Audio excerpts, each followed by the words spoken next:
Bonjour les amis, aujourd'hui je vais vous parler de la filière bambou au Vietnam. Alors c'est une plante qui est très abondante dans le pays, aussi bien au nord qu'au sud. On en retrouve dans les montagnes, on en retrouve jusqu'à Phuoc. Elle est très abondante, elle pousse très rapidement, pratiquement sur certaines espèces il y a quasiment 10 cm par heure, donc on peut quasiment la voir pousser à l'œil nu quand on reste immobile devant le bambou. Et au Vietnam, elle est utilisée dans l'industrie du bois, évidemment.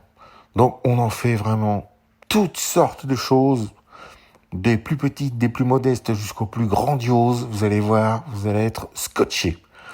On va déjà commencer par la chose la plus courante, l'ameublement.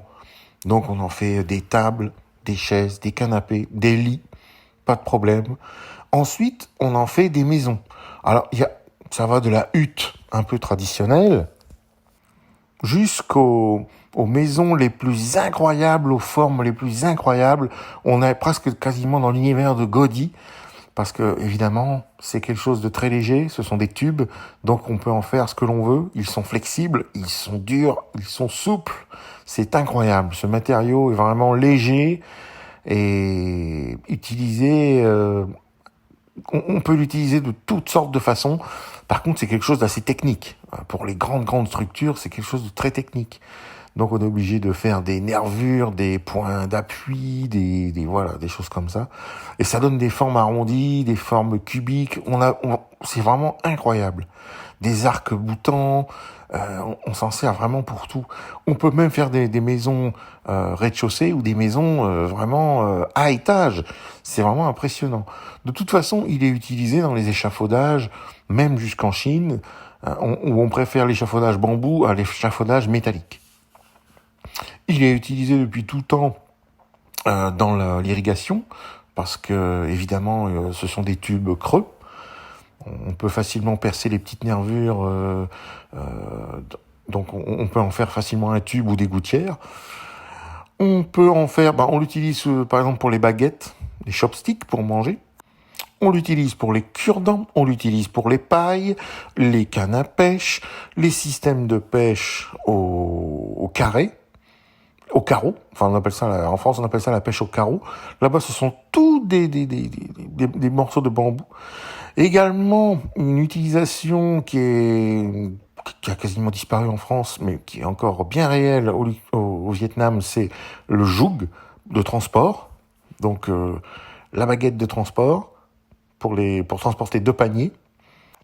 On en fait également des cadres de vélo et également de la vannerie, c'est-à-dire tous des paniers tressés et également des pièges à poissons. Au Vietnam, on réalise également des bateaux en forme de gros paniers que l'on enduit de résine ou de béton pour rendre étanches, et ensuite des sortes de bateaux radeaux en bambou. Comme c'est de la cellulose, on peut facilement en faire du papier, et de la cellulose, on peut passer au viscose et faire des tissus également. C'est en pleine expansion. Si vous visitez Hoi An, vous trouverez des fabriques de petites figurines qui sont réalisées dans des racines de bambou. C'est vraiment très typique. Je trouvais ça vraiment génial. On utilise des racines comme, on va dire, comme une sorte de barbe ou parfois comme des cheveux.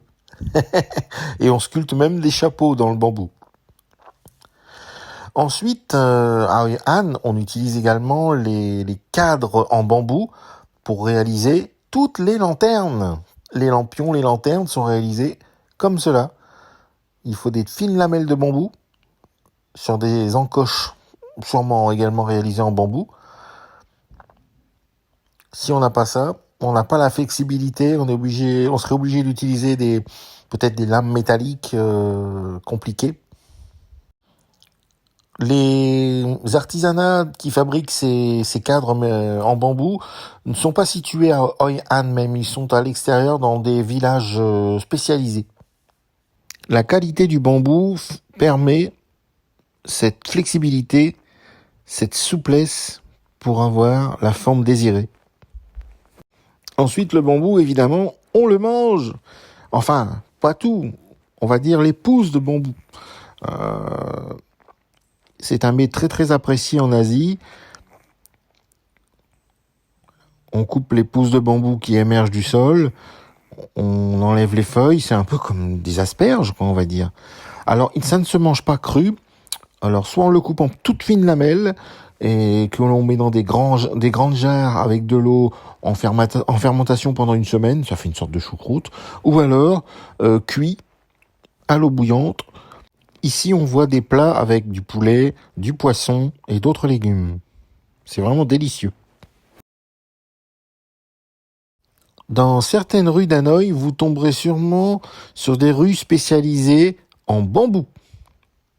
On trouve de tout, de l'échafaudage, échelles et même des pipes à eau en bambou, la spécialité du Vietnam.